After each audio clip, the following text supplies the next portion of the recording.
Boas pessoal, daqui com vocês é Greg Day, sejam muito bem-vindos a mais um vídeo. Portugal defrontou hoje a seleção da Croácia, jogo 2 a contar para a qualificação para os Jogos Olímpicos de Tóquio 2021. 25-24, favorável à Croácia, foi o resultado final deste encontro. Portugal terá então que vencer amanhã a seleção francesa, que inclusive já garantiu o apuramento vencendo hoje a seleção da Tunísia, e dessa feita Portugal conseguiu o apuramento histórico para os Jogos Olímpicos de Tóquio. Só vencer a França pode não chegar e ser necessário olhar para a diferença de golos e golos marcados para se conseguir apurar qual seleção, se Portugal ou Croácia, irá fazer companhia aos franceses até o Médio Oriente. Olhando agora para aquilo que foi este encontro. Em campo estiveram duas seleções de enorme qualidade. De um lado, a Croácia que procurava neste torneio apagar um pouco da má imagem que apresentou no Mundial, na fase final do Mundial do Egito, em janeiro, onde a sua participação esteve muito, mas muito aquém do esperado. Do outro lado, tínhamos Portugal que teve uma excelente prestação no Mundial do Egito e inclusive entrou para este torneio de qualificação para os Jogos Olímpicos com uma verdadeira vitória, bastante confortável,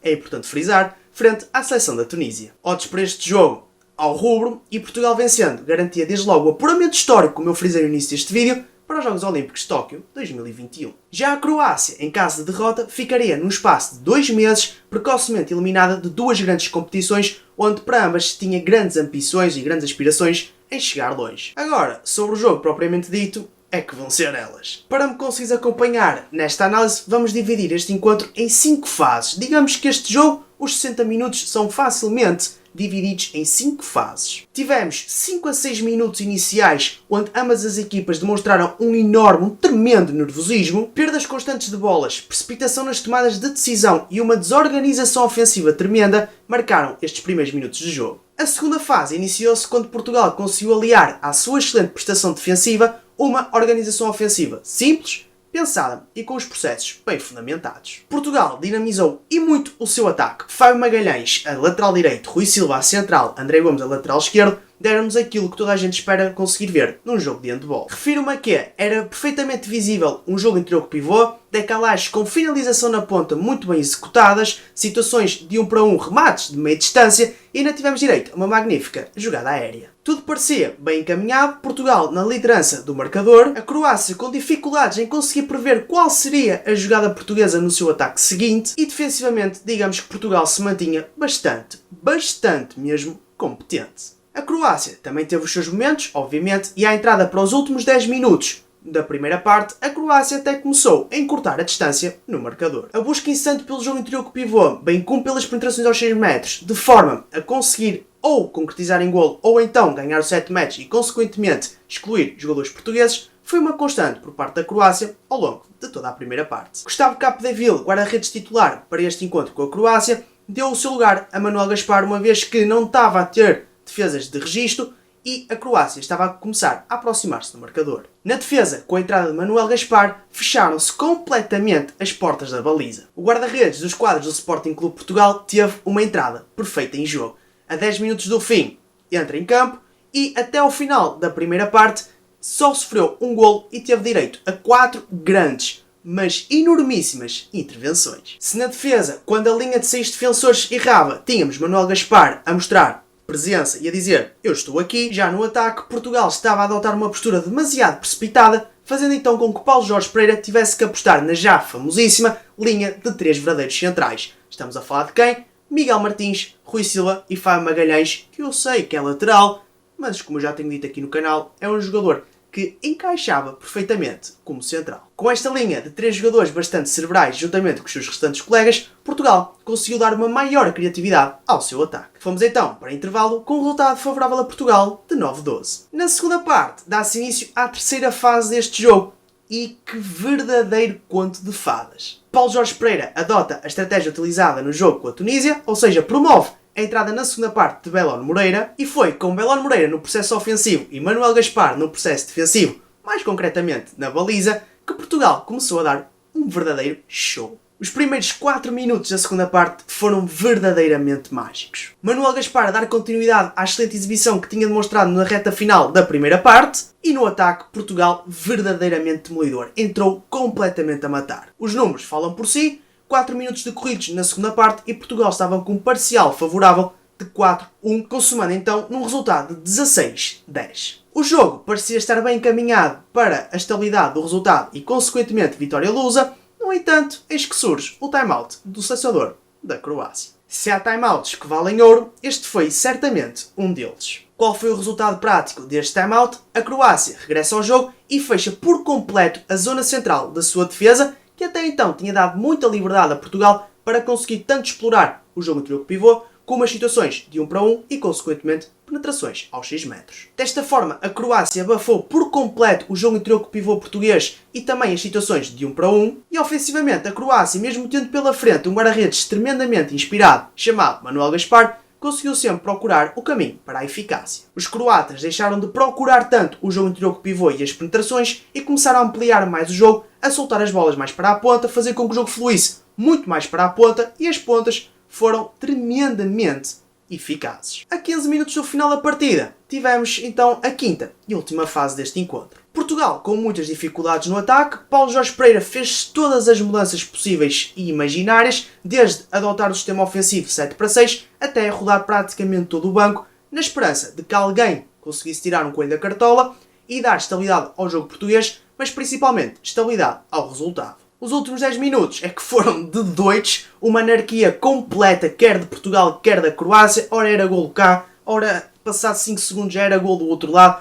uma verdadeira anarquia. A 5 minutos do final do jogo, a Croácia consegue passar para a frente do marcador pela primeira vez no encontro e, como seleção experiente e competente que é, soube muito bem gerir essa vantagem até ao término do mesmo.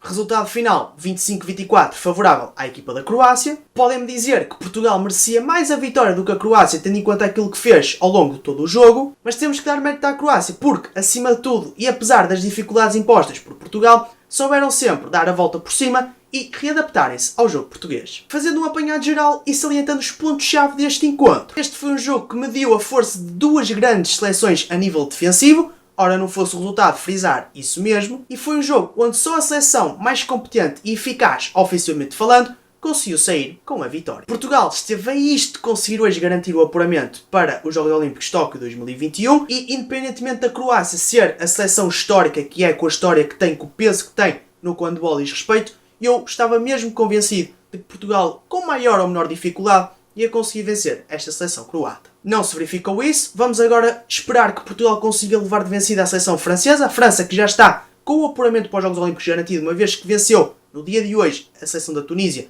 e está agora na liderança do grupo com 2 jogos, 2 vitórias, mas isto faz-me lembrar de algo que aconteceu num passado recente. Não sei se se recordam, por aí numa fase final de um Mundial qualquer, que por acaso foi um Mundial do Egito, que por acaso foi em 2021, onde Portugal jogava contra a França, Portugal estava obrigado a vencer a França e a França já estava com o apuramento para a fase seguinte garantido e Portugal espalhou-se ao comprido. É verdade que nesse jogo teve azar, mas a França, quase encarando o jogo como se fosse um treino, ou seja, bastante descontraída, uma vez que já tinha o apuramento garantido, acabou por ser um verdadeiro passeio na praia para os franceses, que acabaram por levar Portugal de vencido. Dar-te agora nota das pontuações que atribuí a cada um dos jogadores que participou neste encontro. Já sabes que as pontuações têm em conta todo o desempenho, quer bom, quer mau, de cada atleta ao longo dos 60 minutos. Vamos então começar pelos guarda-redes. Gustavo Capdeville terminou com uma pontuação de 6.1. Ele que iniciou o jogo foi o titular da baliza portuguesa. Ele teve uma prestação contra a Tunísia incrível. No entanto, neste encontro esteve um bocadinho aquém.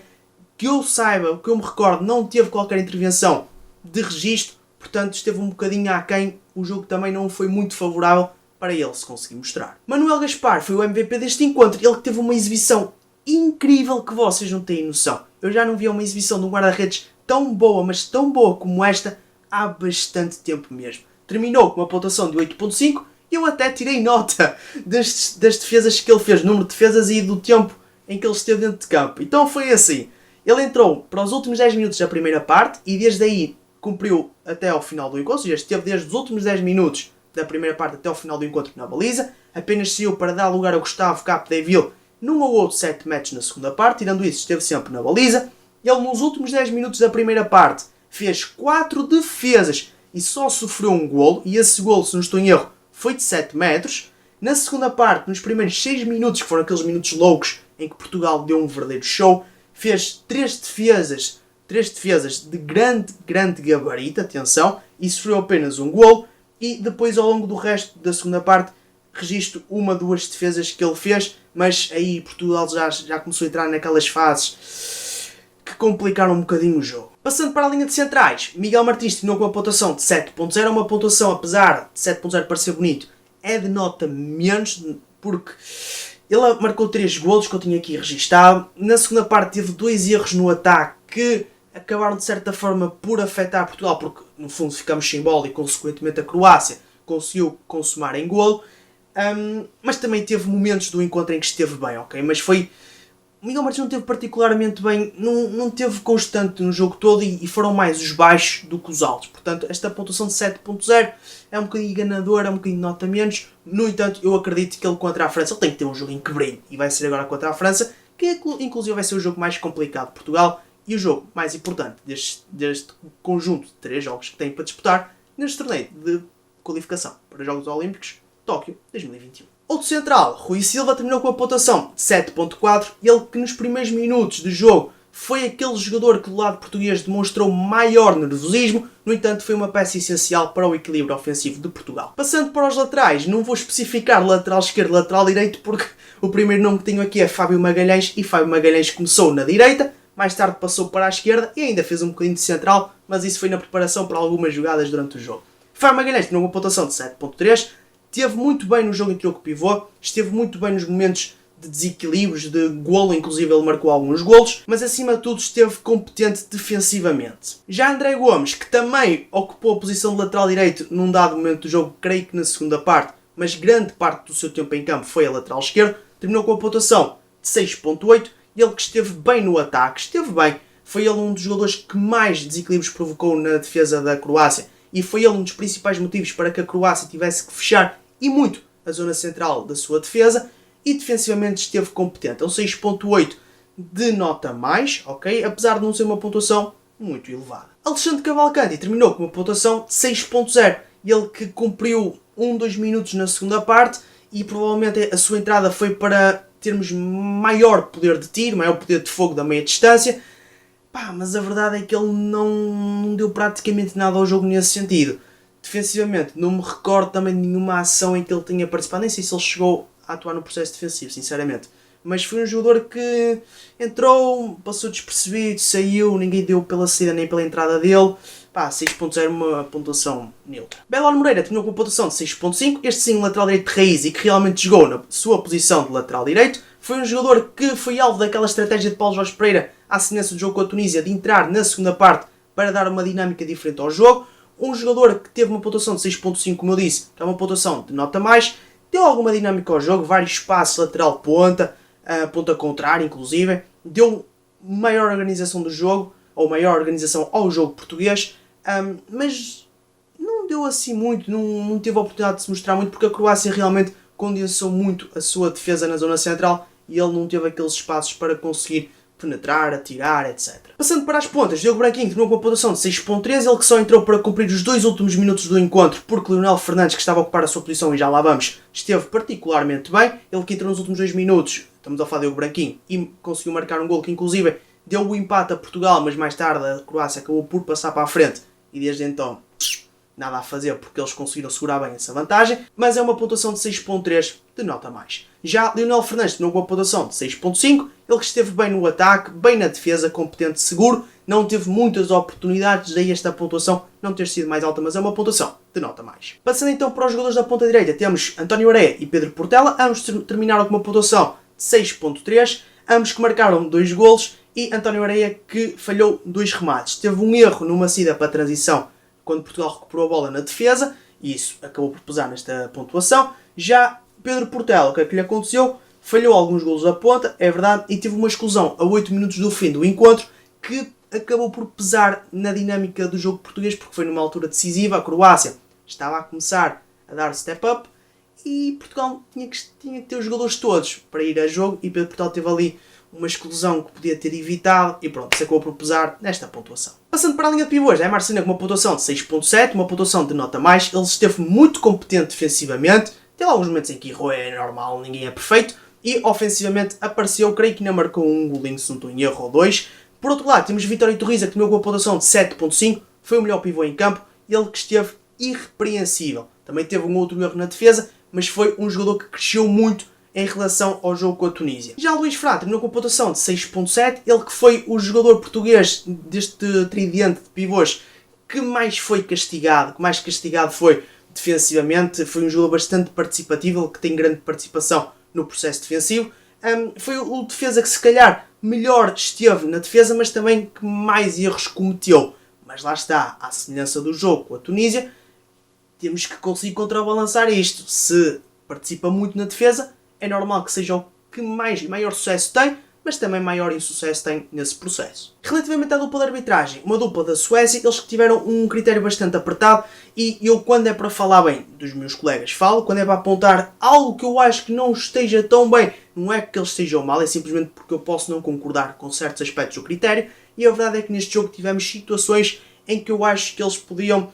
Também o jogo houve momentos em que estava muito complicado para as três equipas em campo, mas eu sinto que houve ali decisões que eles, se calhar, se tivessem a oportunidade de reapitar, digamos assim, de reavaliar as mesmas, provavelmente tomavam decisões diferentes, porque eu acho que houve ali situações de um lado e do outro, atenção, em que a decisão, eu não concordei tanto com a decisão, entendem? Mas são árbitros de elite, fazem parte dos quadros de elite da EHF, muita experiência estes dois árbitros, e portanto tiveram uma exibição, uma prestação neste encontro bastante boa, tendo em conta a dificuldade do jogo que foi, mas fica registado esse aspecto ou outro que eu pessoalmente, não gostei tanto, vamos deixar assim. Mas estiveram bem no fundo. Guys, está feita a análise, espero que tenhas gostado. Amanhã marcamos encontro para mais uma análise do jogo Portugal-França, onde nós esperamos que Portugal, por favor, vamos lá conseguir este apuramento. Já batalhamos tanto, disputamos um jogo contra a Croácia que tem a história que tem no handball mundial. Só falta a França e não vamos, por favor, cometer os erros que cometemos no passado recente, no Mundial 2021, como eu frisei há bocado. Guys, com vocês, foi Greg Days, espero que tenham gostado, partilhem este vídeo, façam tudo e like, comentem, sei que. Até à próxima, e fui.